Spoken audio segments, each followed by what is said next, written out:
dibi boştur ha. Bu değil ki. Çöküyor böyle ha. Yerin dibi boş. Gel kızım dayı gönder.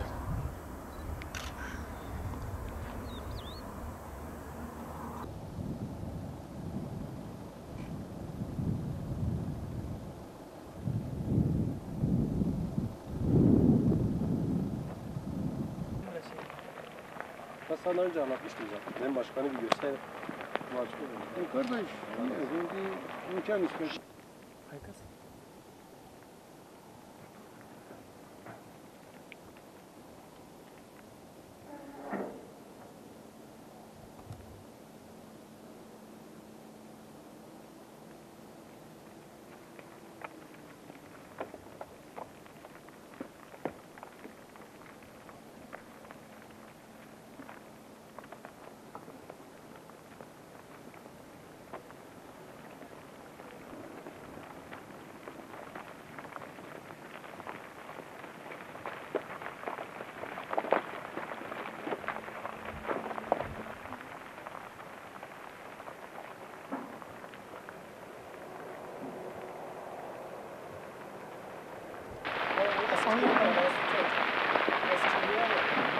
Eski yer zaten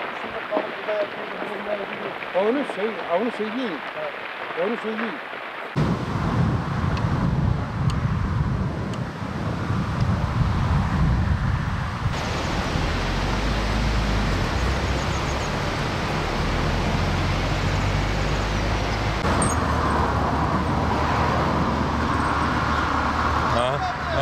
Adamın gidiyor.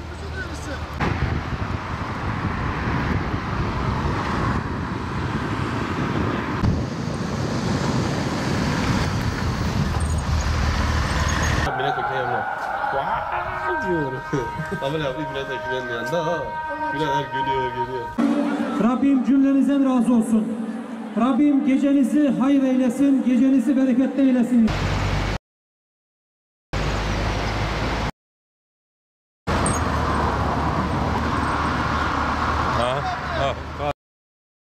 Adamın gidiyor.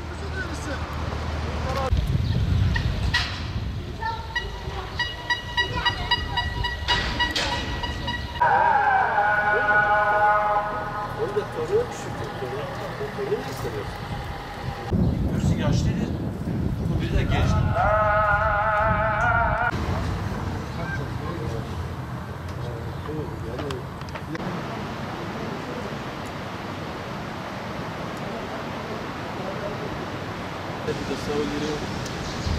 Bu Murat gelmiş diyor.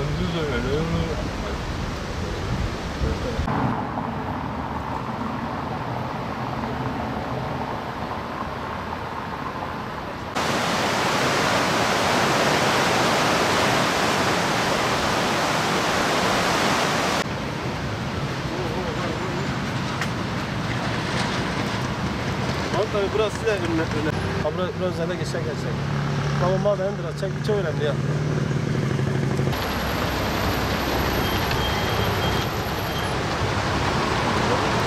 Hani?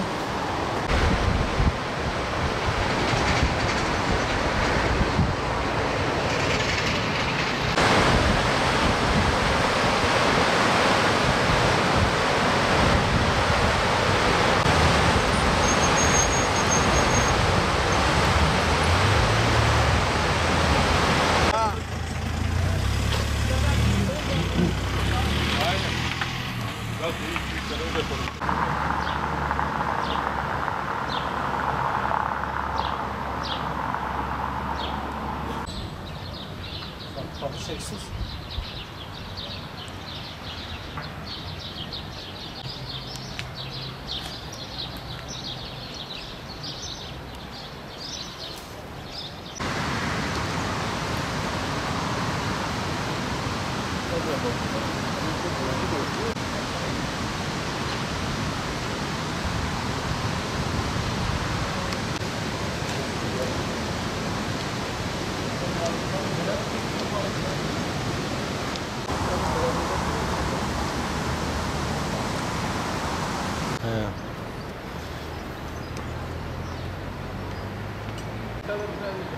Ben mi?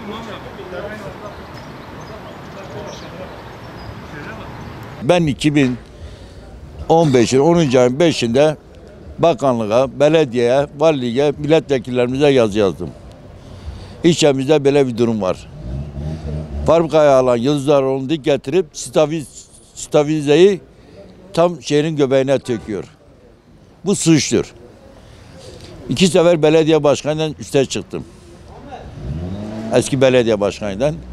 Fabrika yönetimi, idarecisi, müdürü dedi ki bizim mühendisler ölçüm yapmış, zemin sağlam. Dedim bak burada ileride büyük bir felaket meydana gelir, dinlemedi. O cürüfü aldıktan sonra beton gibi o rampaya şey yapmıştı. Arkasına tuttu yüksek tonajda dinamit patlattı. Emniyetle evet tam köprünün ayak kısmında patlattı. Bir sene içerisinde nereden baksan 10-15 sefer dinamit patlattı. Karayolunu emniyet kapatıyordu 200 saat. Yolcularını mağdur ediyordu. Beyefendiler para kazansın diye şey yapıyordu. Dinamit patlatıldığı zaman karayolları da riske rağmen. Evet, orayı tutup kapatıyordu 2 taraflı emniyet. Şey olarak kapatıyordu yani can güvenliği bakımından. Evet. Karayolları yol çalışması, genişletmesi yaptığı zaman orada bir dinamit patlatmadı. Köprüden dolayı. Orada kavşak yapılacaktı. Dinamit yüzünden şey yapmadı. Ama bu adamlar ne şey dinliyor, ne emniyeti, ne şey hakkını, ne devleti. Bizim lisemiz 2 senedir yeni yapıldı. Sondaj yapıldı. Zemin sağlam. Liseyi boşalttılar. Belediye yeni 5-6 senelik belediyeyi boşalttılar. Hükümet konağını boşalttılar. Milli eğitimi boşalttılar. Hem devlete zararı var hem millete zararı oldu. Sabahattin Yıldız para kazansın. Artı üste vaiz dediğimiz mevki var. Orada dere yatağına başladılar toprağı tökme. Ben devlet su işlerine yazı yazdım. Çevre müdürlüğüne. Onlar geldi orayı durdurdular. Gidin bakın orada eskiden çocuk mezarlığı vardı. Arpa meydanında. Evet. Yeni yapılan saat kulesinin arka tarafı da çatladı. Adam kimseyi takmıyor ya ben diye tökerim. Falan kalmadı. Hep dere indi. Devlet su işleri engel oldu. Sen dere yatağına değil toprak tökemezsin kardeşim. Döktüğün az sene hakkında dava açarız. Enerji Bakanlığı bana yazı gönderiyor 6 ay müddet veriyor bu şirkete. 6 ay içerisinde döktüğün 1200 tonu kaldıracaksın çıtavizeyi, pastayı. Kaldırmadılar, cüzi bir ceza kesti, 3 ay daha süre verdi, adam yine kaldırmıyor. Hala orada. Orada hiç adamın umurunda değil. Toplantıya çağırıyorsun, ya gel işi hakkında bir özür dile. Söyle ki ben bir hata yaptım. Bunu çıtavizeyi töktüm. Hani zarar ziyanınıza ortak olalım, buna bir çözüm getirelim. Kimse yanmasın. Hiç adamın umurunda değil. Müdürü toplantıya gelmiyorum diyor. Ondan sonra genel müdürlükten kimse gelmiyor. Ondan sonra vatandaşa bizim kaymakamlık diyor ki bakanlıktan yazı gelmiş 5 gün içerisinde boşaltacaksın. Ya bu vatandaş nereye gider? Bu esnaf nereye gider abim? Mümkün müdür ya? Mümkün müdür abim? Orada trafo var. Elektrik trafosu ilçeyi komple aydınlatan. Nereye kurulacak? Elektrik sorunu var. Yani bu nedir yani? Belli bir yerde risk başlamış. Ona biz şey değiliz. Zaten boşalttılar. 2-3 ev kalmış. O da bu hafta gidecek. Ama bu Ziraat Bankası'nın karşı yan tarafı. Sağlam abi. Buralar gördüğünüz yerler sağlam. Nedir ki? Buradan alttan girecek. O cürfü alacak. Orada madene ulaşacak. Amaç budur. Amaç odur abim. Yani ilçe Elazığ bölgesinde maden ilçesi üvey evlat muamelesi görüyor. Sorun milletvekillerimiz Ecel açık kapı toplantı yaptı. Dedi, muhtar ilk başta bana yazıyı göndermiş. Ben 2015'i sayma. 2016'dan 2017, 2018, 2019. Hep yazı gönderiyor. 3 sene içerisinde siz niye bu vatandaşa konut iş yeri açmadınız? Şimdi çık diyorsun. Esnaf nereye gödecek? Kaç tane boş dükkan var? Ziraat Bankası arka tarafında 200 milyona kira verdiği verilen ev kimse tutmadı. Bugün 500 milyon olmuş. Elazığ iline gidiyorsun, maden diyor, evler boşaltılıyor, 4 milyonluk ev 809 bine veriliyor. Emekli zaten kredi çekmiş ya. Elazığ'a gidiyor, diyor noterden sen bir sözleşme getireceksin. Gidip doğalgaz baylığın şeyini yapıyor, abonemez. Elektriğini yapıyor, suyunu yapıyor.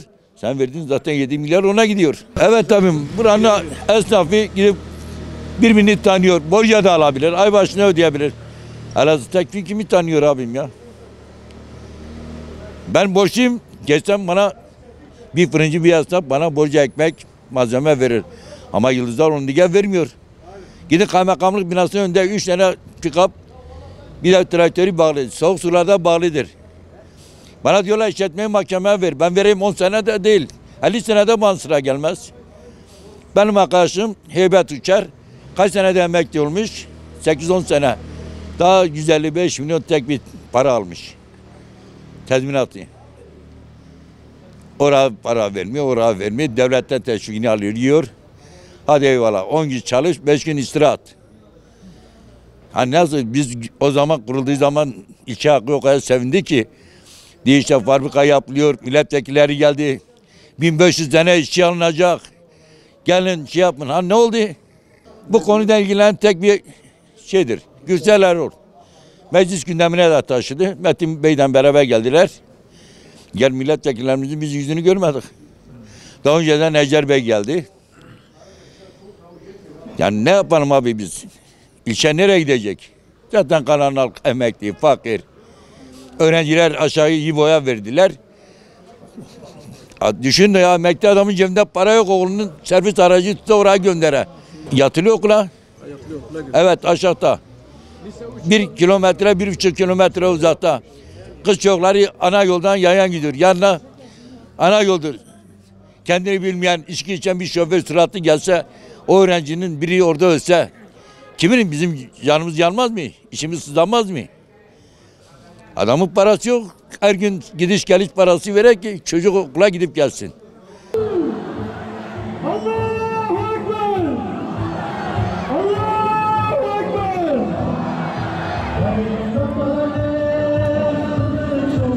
Benim gibi normal bir vatandaş fark etmedi fakat mesul olan adamlar, mesuliyeti olan adamlar fark etmiş. Evet. Muhtar bir dilekçe yazmış. Demiş ki bu toprak buraya tökerse ileride bir sorun çıkaracak. Belediye başkanı normal bir dilekçe yazmış. Ondan sonra tökene kimse müdahale etmemiş. İkinci dilekçe, üçüncü dilekçe verilmemiş. Toprak tökülmüş. Önceden o kadar dinamitler atıldı ki tonlarca dinamit atıldı. Hiçbir ev sarsıntı görmedi. Hiçbir ev çatlak olmadı. Nasıl ki bu toprağı töktüler. Ondan sonra ağırlık bastı. O tarafa doğru yavaş yavaş köprülerin ayakları gitti. Bir tanesi zaten kamburlaşmış bir gördük. Böyledir. Şimdi de yazı üzerine yazı gönderirler. Dediler ki hemen 5 günün içinde çıkacaksınız. Adam dünen gelmiş bana yazı vermiş. Bana diyor ki sen 5 gün içinde çıkarsan çık. Çıkmazsan ben senin suyunu, elektriğini keserim ve senin temizliğini yapmam. Şimdi ben soruyorum senden nereye gidelim? Ben 81 yaşındayım. Ansızı bana diyor ki çık ben senin diyor elektriğini keserim, suyunu keserim. Beni tehdit ediyor. Bana zor gösteriyor. Sen bana yeri göster. Ben nereye gideyim? Ama ben 81 yaşındayım ben. Ben şimdi nereye gideyim? Bir yaşlı kadın var benim yanımda. O da sakattır. Tansiyonu vurmuş. Yarı sağlam, yarı çürüktür. Nereye gidecekler? Şimdi ben soruyorum sizden bir vatandaş olarak, hiç haberci de olmayın. Senin vicdanına bırakın. Ben şimdi bu yaştan nereye gideyim? Benim gibi binlerce insanlar var. Evet. Toprak dökülmeden önce hiçbir madenin sorunu yoktu. Nasıl toprağı döktüler o aşağı köprünün oraya sorun çıkar. Bu farkı yönetenlere kimse diş batıramıyor. Nedir neynesize ben bilmiyorum. Birileri bu madene sahip çıksın. Milletvekilleri olur. İçişleri Bakanı olur. Ondan sonra ta Cumhurbaşkanı olur. Ben diyorum Cumhurbaşkanı'nın bundan haberi yoktur. Eğer varsa demek ki bizim burayı, bu madeni gözden çıkarmış. Diyor ki siz de aşağı doğru gidin. Doğuya doğru gidin, batıya doğru gelmeyin. Onu demek istiyor. Eğer haberi varsa madenin mabal günahı onun boynundadır. Kıyamete kadar hem bu dünyada hem o bir dünyada. 15-20 ev çökme tehlikesindedir. Doğrudur. Bunu kimse inkar edemez. Fakat bu taraf sağlamdır. Benim evim bu taraf. Bak bereket var ya, burada bereket duvar var. Benim evim buradadır. Benim 2 katlı evim vardır. 21 yaşındadır. 21 senedir yapmışım. 2 katlı evin 2 katlı üstte benim elimde ruhsatım var, tapım vardır. Bana kimse dolu dürüst cevap vermiyor. Demiyor ki arkadaş ben senin evini istimlak ederim. İnşaat mühendisini getiririm. Senin evin değerini biçerim. Senin paranı veririm. İstersen İsrail'e git, istersen Rusya'ya git. Evet. Bunu kimse söylemiyor. Diyor ki ben sana eğer konuta yazılırsan 30 ay kira bedelini veririm. Yok yazılmazsa 7 ay veririm. Ondan sonra fazlasını vermem. Peki aha ben çıktım gittim. Ben nereye gideceğim? Ben 7 ayla 30 ayla nereye gideceğim? Ben mecburum gelem senin konutuna yazılam. Peki, ben mecbur. Hazır mı? Onu da diyor ki 6 ayda sana teslim ederim. 6 aydan sonra diyor en geç 8 ayda teslim ederim. Tamam. Ama sana 5 gün mühlet vermiş. Ha, bana da 5 gün mühlet vermiş. Peki sen 8 ayda bana ev konut teslim edersin. Ben bu 5 günün içinde bu eşyamı nereye götüreyim? Ben gidem nerede yatam? Benim 80 yaşında bir piri var. Şimdi nerede ben getirem o duvarın önünde bir çadır kuram? Yalnız bir heyelan davası. Ya heyelan davası değil, toprak dökmüşsün. Sen beni mağdur etmişsin. Sen koskocaman bir devletsin. Sen bir müteahhitle baş çıkamıyorsun ya. Bir taşeronla baş çıkamıyorsun. Sen Amerika'ya kafa tutursun, İsrail'e kafa tutursun, Yunan'a kafa tutursun, Rusya'ya kafa tutursun. Sen orada bir toprağı kaldıramıyorsun. Sen 4 milyon Suriyeli'yi besliyorsun, götürüyorsun, ekmek veriyorsun, besliyorsun. Başımızın üstünde misafirin yeri vardır. Elimde gelse ceketimi çıkarırım, gömleğimi çıkarırım, misafirime giydiririm, yediririm, içiririm. Sen onları besliyorsun, sen edemiyorsun. Tamam, o müteahhite diş batıramıyorsan, sen kendi devlet, sen kendi imkanlarına kaldır o toprağı. Vatandaşı mağdur etme. Doğrudur. Şu anda 2-3 aydan bellidir. Dükkanlarımızı boşaltma, evlerimizi boşaltma gibi bir taleple karşı karşıya. Yani hükümetten dolayı. Şimdi işletme faaliyetine devam ediyor. Şimdi mağdur buradaki esnaf olmuştur. Şimdi devlet diyor ki evlere 905 lira kira veriyoruz. Esnafın durumu ne olacak? Herhangi bir açıklama ne validen ne kaymakamdan yoktur. Kaymakama 2-3 defa gitmemize rağmen her kaymakam herhangi bir bilgi bize vermemiştir. Kimsede kuruş para yoktur. Salı günü de diyor dükkanları boşaltın. Dükkanı hangi parayla boşaltacağız? Dükkanı nereye götüreceğiz? Onu da kimse bize yol göstermiyor. Şu anda yani devlet resmen bizi burada mağdur etmene karşı karşıya bırakmış. Yani malımızı, mülkümüzü bırakıp gideceğiz buradan. Hiçbir şey yok. Hiçbir şey yok. Sadece diyor boşaltın. Alın gidin. Ama şimdi bu karşıdaki esnaf arkadaş dükkan alıp nereye gitsin? Hiçbirimizde kuruş para yok. Gittin de tamam gittin. Şimdi nerede? Elazığ'a gittin. Nasıl bir dükkanı kuracaksın? Bu dükkanı ben kahve işletiyorum. Benim Elazığ'da kahve kirası 4-5 milyar. 4-5 milyar kirayı kim verecek? Kaymakama söyledik. Herhangi bir muhatap da bulamıyoruz. Bir kriz masası oluşturulmamış. Buranın dibinde mal varmış. Bizim de haberimiz yok. İşte buna sondajlar sonucunda mal varmış. Buradan mala girecekler. Buradan mala gireceğiz. Versin malımızın değerini versin gidelim. Madem şu ana kadar birisi vatana, millete, devlete ihanet mi etmiş? Biz bu ihanetle karşı karşıya. Şu anda devlet bize ihanet ediyor. Her şey tapulidir. Bu dükkanlar hepsi tapulidir. Hepsinin vergisini veriyoruz devlete. Ben mesela bugün 20 yıldır bu kahveyi işletiyorum. 20 yıldır vergi veriyorum. Adam şimdi fabrika sahibi arkasını hükümete dayamış. Üretim yapıyor. Üretimi devam ediyor. Niye? İlk önce fabrikayı boşaltsın. Şimdi bu fabrika yıkıldı. Fabrika çalışıyor. İlk önce fabrikayı boşaltsınlar. Fabrikaya el koysunlar. Bir de mağduriyetimizi Sabahattin Yıldız gidersin. Niye? Fabrikayı her tarafa kavum atıyorlar. Buraya da atasınlar. Kavim atasınlar, fabrikayı çalışsınlar, mağduriyetimizi gidersinler. Ya madem ki mal çıkartacaksa versin, gelsin mülkiyetimizin tespitini yapsın desin. Kardeş senin mülkiyetin 100 milyar, versin 100 milyarımızı biz buna gidelim. Ya başka çare mi var? Şimdi bir devlet insanı böyle mağdur eder mi? Şimdi bir devlet insanını mağdur eder mi? Ya da yer yapsın, dükkanları yapsın. Şimdi tamam bana desin ki arkadaş bak sana dükkanın budur gel git. Tamam ben gidem yüklem. Bana diyor sabahleyin yükle. Ya sabahleyin yüklem nereye gidem abi ben de? Ben diyorum cebimde ya 100 lira parana 200 lira parana ben nereye gideceğim abi? Şimdi diyor yükle. Şimdi bu adamın dükkanı kaçar buradan Elazığ'a gideceksin bir dükkan tutacağız. Bu 5 günde olacak iş mi ki? Sen gideceksin dükkan. Yer gösterilmemiş. Yer gösterilmemiş. Sen gideceksin dükkan bulacaksın. Dükkanı badana yapacaksın. Raflarını dayayacağız, döşeyeceğiz. Gelip buradaki malı toplayacaksın. Gideceksin. Bir de kaymakam bey ne diyor? Kimsenin 1 lira mağduriyeti olmayacak. Ya bu nasıl 1 lira mağduriyeti olmayacak? Hani para ne? Hangi parana gideceğim ben? Bu parayı kim verecek? Şimdi asıl gerçeği halka anlatmıyorlar. Gerçeği halkta saklıyorlar. Şimdi Sabahattin Yıldız denen bir zat vardır. Diyor ki ben Elazığ'ın milletvekilini tanımıyorum. Valisini tanımıyorum. Diyor ben Madan diyelim belediye başkanı tanımıyorum. Madan halkını tanımıyorum. Bu adam kimdir? Biz nasıl bunu tanıyalım? Bu işin içinde büyük bir rant var. Siyasi rant var. Elazığ milletvekili yasara halka hesap versinler. Bizim kanımızı canımızı yemişler. Utanmadan halta kaçıyorlar. Halta saklıyorlar. Neye saklıyorsun? Gel açıkça konuşalım. Sayın Vali Bey diyor ki size 5 gün burayı terk edin. Sayın Vali Bey makamda korkuyor. Diyor sakın ama makama bir şey olmasın. 4000 vatandaş olsun. Kaymakam da makamda korkuyor. Konuşamıyor. Devlet mi burayı? Belediye başkanı da korkuyor. Şimdi diyor ki bir vatandaşın burnu kanamasın. Tamam güzel. Çok güzel bir şey vallahi. Peki 4000 kişi vatandaşı sokaka terk ediyorsun. Zaten öyle bu 4000 kişi. Senin derdin bir kişi değildir.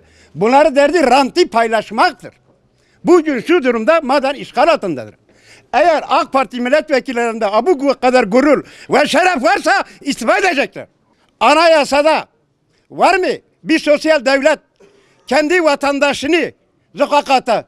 Şimdi Sayın Valim, polis asker sen diyorsun bu vatandaşı kolundan tut, zoraki buradan çıkar. Sen anayasa başkanı mısın? Bir vali nasıl bir emir verebiliyor? Bu yetkiyi kimden alıyorsun sen? Vatandaşı yok ediyorsun. Buyurun gelsin benim karşıma. Anayasada böyle bir şey var mı? Bizi hepimiz emperyalist güçlere yem ediyor. Bu toprakları emperyalist güçlere peşkeş çekiyor. Asla ve asla biz ölürüz. Tanklar üzerimize geçer. Biz kesinlikle vatanımızı terk etmiyoruz. Terk eden varsa o da Elazığ valisidir. Lütfen derhal terk et. Ben 47 yıldır bu memleketteyim. 30 yıla yakındır esnaflık yapıyorum. Bugüne kadar bu memlekette fabrikada 5000 tane insan çalışırdı. 3000 yeri geldiği zaman 3000 ton ağırlığında dinamit atarlardı. Bugüne kadar bu memlekette hiçbir ne evlere ne dükkanlara hiçbir zarar yoktu yani. Ama bu fabrika gelince buraya fabrikanın kendi sahasına içerisine dökmüş olduğu harfiyetten dolayı evleri olsun işte iş yerlerine olsun birçok zarar verdi. Tabii bunun girişimini de yaptılar ama hiçbir sonuç alamadılar. Artık bu fabrika herhalde ki çok güçlü bir ellerde olduğu için hiç kimse buna bir dur diyemiyor. Şimdi getirmişler bize polis eşliğinde kağıt dağıtıyorlar evlerimize, iş yerlerimize. 5 gün içerisinde evlerinizi, iş yerlerinizi boşaltacaksınız. Tamam ben boşaltmaya razıyım. Gelsin o zaman benim iş yerimin zararını karşılasın, evimin zararını karşılasınlar. Ben 5 gün içerisinde değil 4 gün içerisinde evimin anahtarını, iş yerimin anahtarını kendilerine teslim edeyim. Yok işte biz size kira yardımı yapacaksınız. Kira yardımı yapacağız işte 36 ay. Tamam 36 ay kira yapacaksınız da yazılı bir belge var mı elinizde? Yok. Valinin emriyle belediye başkanımız anons ettiriyor işte 5 gün içerisinde evlerinizi, iş yerlerinizi boşaltacaksınız. Yoksa gerekirse polis çelik kuvvet zoruyla tutup boşaltacağız. Biz bu ülkenin, bu bayrağın vatandaşıyız. Madem ki can güvenliğimiz o kadar önemliyse, o kadar can güvenliğimizi düşünüyorsanız o zaman bizim insan 2 tane belli kişi gönderirsiniz bu memlekete. Gelirler insanların evlerine, iş yerlerine ne kadar zararları, ziyanları varsa onları karşılarlar. İnsanları hiçbir şekilde mağdur etmeden paralarını hesaplarına yatırırlar. Paralarını alan insanlar da kendi başlarının çaresine bakarlar. O zaman alsınlar işte. Evleri de alsınlar, iş yerlerini de alsınlar. Artık kazıyorlar mı, yıkıyorlar mı, cevher mi çıkarıyorlar, bakır mı çıkarıyorlar mı, altınlı mı çıkarıyorlarsa ne yapıyorsa yapsınlar. Ama bir yer altındaki bir maden çıkarmak için de bu kadar insanı mağdur etmenin bir anlamı yok bence. Ama bunun bir oyun olduğunu düşünüyoruz. Yani burada artık bir konutun yapılacağını, bir iş yerinin yapılacağını kesinlikle düşünmüyoruz.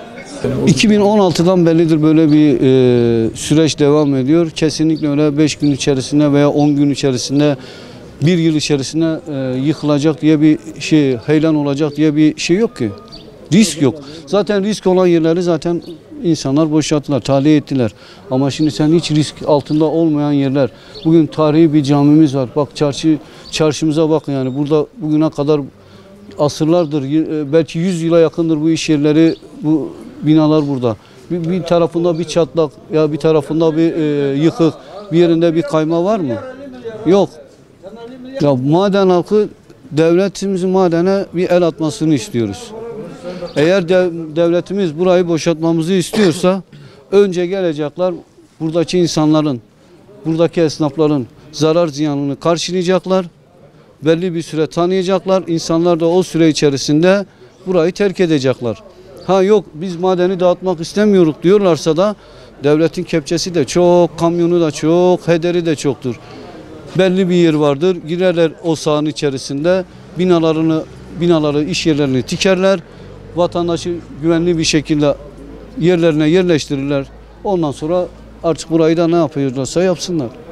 Memleketimizde bize zulüm yapılır. Bu tarihi şehrimizi boşa çıkarırlar. Kendi keyifleri için bir fabrikanın bir adam için. Bir adam. Burada 500 kişi çalışması lazım. Maden nüfusuna kayıtlı olmak suretiyle fabrikayı aldığı zaman devlete protokol yaptı. 500 kişi maden nüfusuna kayıtlı olarak işçi çalıştıracak. 100 kişi yok. Nereden bu adamların kimliğiyle sen nerede çalıştırıyorsun bu adamları? Yani bu adamlar maden üstünde gözüküyor. Dışarıda geliyor tabii. Nerede çalışıyor? Ne yapıyor? Yani burada 500 kişi çalışması lazım. Maden nüfusuna kayıtlı. Fabrikayı aldığınız zaman bu şart koşuluyor. Hani bu şartlar? Sırtını nereye dayadılar buna? Ne yapıyorlar? Gelsinler mühendisler gelsinler. 2 tane mühendis gelip de para yiyip de gelip burada rapor vermektense gelsin gözüne görsünler. Bu cami kaç tarihli camidir? Kaç senelik camidir? Hele bir de bir çatlak var, bir şey var. Bu dükkanlar hepsi gelsinler. Yok. Yalan yok. Gidiyor orada otururlar. Kararını verirler, imzalarlar, çekiye gidiyorlar. Memleket sahipsiz kalmış. Yani memleket adalet, başımızdakiler elini vicdanına koysunlar, gelsinler bize sahip çıksınlar. Yani parti pürtü değil. Memleket davasıdır. Biz maden senelerinden beri ben 84 yaşındayım. Burada böyle bir zulüm görmedik. Böyle bir zulüm görmedik. Onun için büyüklerimize sesleniyoruz. Bize sahip çıksınlar, Allah'tan korksunlar. Bu dünya fanidir. Yarın onlar da bizimki caminin önüne getirdiler. Falan kes öldü derler. Her gün gittikçe kötü oluyor burası. Bu taraf evet, şu kolonlar kurulmuş, kolonlar kurulmuş. Nerede oraya itiyor ya. Çok, o yüzden herhalde kolondan. Meyil bu kolon o taraftan çatlamış, bu sıvada görünmüyor. Meyillenmiş yani böyle ha. Tabii meyillenmiş. Yani bu normalde düz. Tabii. Ya. Şimdi git o tarafta bu kolon böyle çatlamış, böyle insana evin gidiyor. Bu taraftan görünmüyor çatlak. Böyle kırıldığı için o taraftan kırık görünüyor. Şu ana kadar gelen bütün süreç doğrudur yani heyelanın olması, yani binaların çatlaması doğrudur. 2 bölümden oluşuyor bu. Bir riskli bölge. Diğer tarafta daha da gözle görülmeyen bir kayma var. Şu an benim bulunduğum bölge, yani benim dükkanımın olduğu yer, gözle görünen bir kayma var. Dükkanda çatlaklar falan, işte binalarda, yandaki binalarda çatlaklar falan var. Yalnız tabii son 5 günde çıkmamızı istiyorlar. Ama madende, yani bu çıkma konusu madenin bütün esnafını kapsıyor. Yani şu anda bizi 5 gün içerisinde bırakın çıkın, yani esnaf olarak biz 5 gün içerisinde ne yapabiliriz? Yani devlet olarak da henüz bütün prosedürler 5 gün içerisinde, 2 sene içerisinde yapılmadı. Biz esnaf olarak 5 gün içerisinde nasıl yani taşınıp kendimize yer verebiliriz? Bizim mağduriyetimizi gidertilecek herhangi bir şey yok. İşte evini yükle, uygulama var. Evini yükle, iş yerini yükle, nereye gidersen git. Ergani'ye, Elazığ'a. Peki bu vatandaş Ergani'ye, Elazığ'a gittiği zaman yani acaba tekrar geri dönüş yapabilecek mi? 2 yıldan beridir devletimiz, sorumlular, yani bu işi bu hale getirenler hani neredeydi?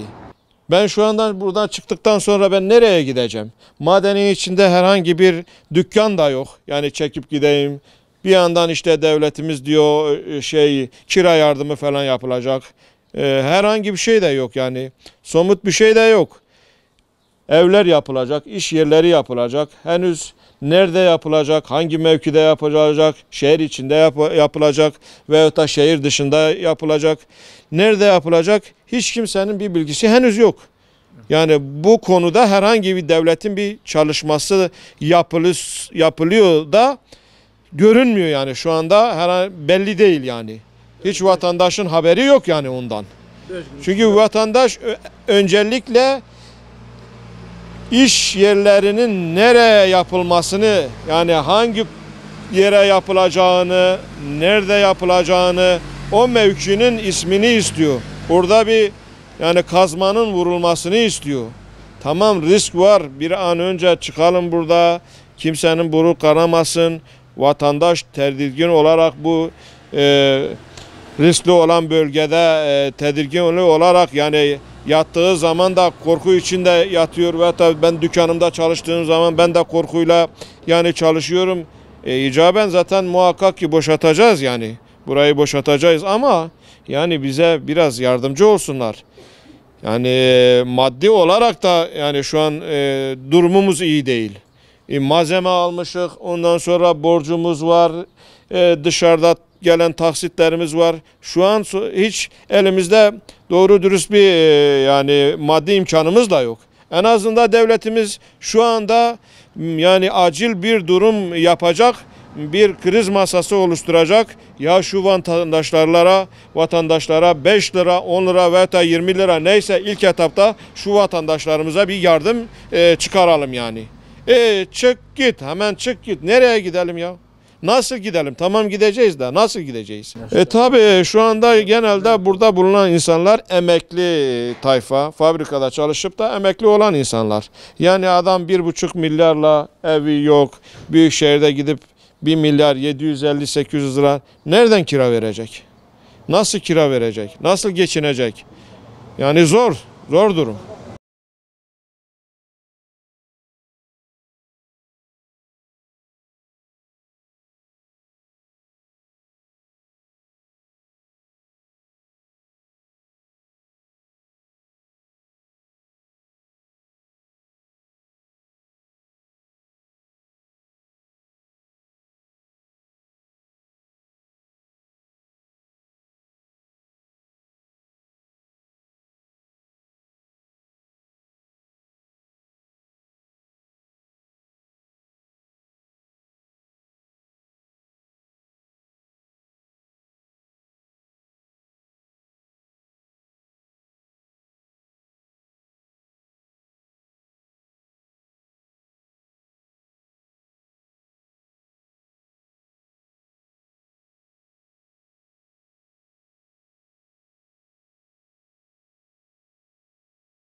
Benden sonra şikayet edildi.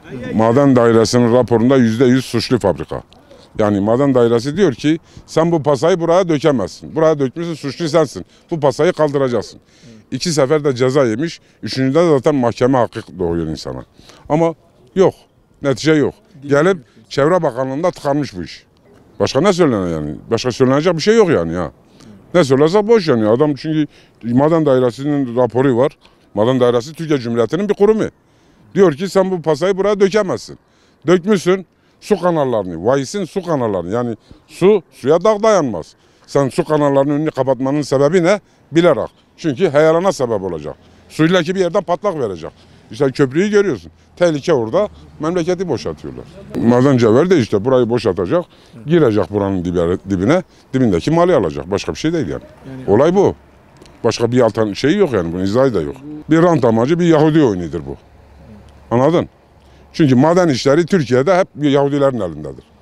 Yahudiler istediği gibi atını oynatıyor Türkiye'de. Olay bu. Başka bir şey değil yani. Yok riski niye olsun ki ha? Risk belli. Köprünün orası. Risk orada tabii. Çünkü Pasa'nın istikameti orada. Belli zaten köprüden. Yok. Hiçbir şey yok. Orada sıkıntı yok. Hiçbir sıkıntı yok. Sıkıntı yok. Rapor var. Rapora göre hareket edilmiyor ya. Da biz ne yapalım yani? Yani Hamit arkadaşımızın dediği gibi Allah'tan başka kimsemiz yok ha. Rapor diyor ki sen onu kaldıracaksın oradan. Tabii o risk tehlike arz ediyor diyor. 2 sefer de ceza kesilmiş kendisine. Çünkü maden dairesinden sonra sıra Çevre Bakanlığı'na geliyor. Çünkü niye? Çevreyi kirletiyor. Çevre Bakanlığı'nda tıkanmış. Ne cevap var ne bir şey var. Yani kime gider şikayet eder peki? Devleti devlete mi şikayet eder? Allah yarına bırakır, yanınıza bırakmaz. Kimsenin yanına kar kalmaz bu. Niye boşaltıyorsun? Tam burada risk varsa fabrika vızır vızır çalışıyor. Orada fabrikada da çalışan bizim insanımız değil mi? Tabii. Aynı. Orada da bak risk yok, risk burada var ha. Allah bunların belasını verecek, hiç kurtuluşları yok. Vallahi hiç kurtuluşları. Yakındır da sana söyleyeyim. Yakındır yani. Bunların hepsinin belasını verecek. Çözümü bu 10 günde kalkar o pasa, 10 günde. Su kanallarının önünü açtın mı su gider. Sorun o şekilde. Tabii suya dağ dayanır. Su şimdi zorlama yapıyor. Bu sene de dünyanın yağışı oldu buraya. Su kanalının önünü kapatmış. Ne yapacak su? Bir yerden illaki patlak verecek. İşte zoruyor bu tarafa veriyor. Düşünemiyor ha, demiyor ki yarın orası yıkıldığı zaman bir baraj olacak. Madene bir şey olmaz. En başa jandarma gider. Jandarmanın önünde Ergani ta Diyarbakır'a kadar önüne ne varsa alır götürür. 5 tane dükkan bunlar hep boşandı. 10 daire ve 5 dükkan. Yani hepsi boşanmış. Şimdi bu halde beni nedir 3 gün içine çık. Bunu İsrail yapmaz. Bunu İsrail Filistinlere yapmaz. Hiçbir şey öğrenmedik. Hakkımızı, malımızı istimlak etse bizi çıkarsa. Öyle bir şey de. Hiç öyle bir şey de yok. Çıkın der. Ben on deryayı nasıl bırakayım gideyim? Nereye gideyim ki? Gidecek yerim de yok.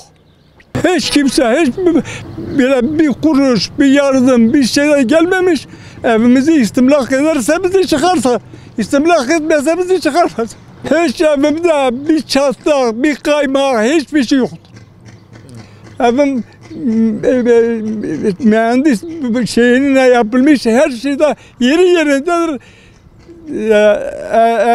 69'dan yapılmış, nasıldır öyledir. Bir yerde çatlak, gidin bak. Ben burada esnafım. Yıllarca biz buradayız. Böyle bir şey görmedik. Ben şimdi burada 300-400 milyar malım var. Ben bunu nereye götüreceğim din? Nereye satacağım din? Getirsin devlet benim paramı versin. Ben çıkıp gideyim o zaman. Ben buradan nereye gideceğim şimdi? Bir yerde çatlak yok, bir şey yok. Bir tek köprü gitmiş. Geçsin köprüyü yapsınlar. Bu yukarıdan tefriyat dökmüş. Alsınlar onu. Abi ta Osmanlı'dan kalma burası ya. Osmanlı'dan kalman yeri bir. Daha önce de böyle bir tehlike. Burası ildi. Burası ildi yani. Eskiden burası ildi yani. İlden böyle. Maden ildi yani burası. Osmanlı zamanında ildi burası. Ama şimdi ise bir ilçeden düşmüş. Yani bırakmıyorlar, biz de kendimize rahat edelim burada yani. Ha, yer yapsınlar, bize yer göstersinler gidelim. O da yok. Kamulaştırsınlar, o da yok.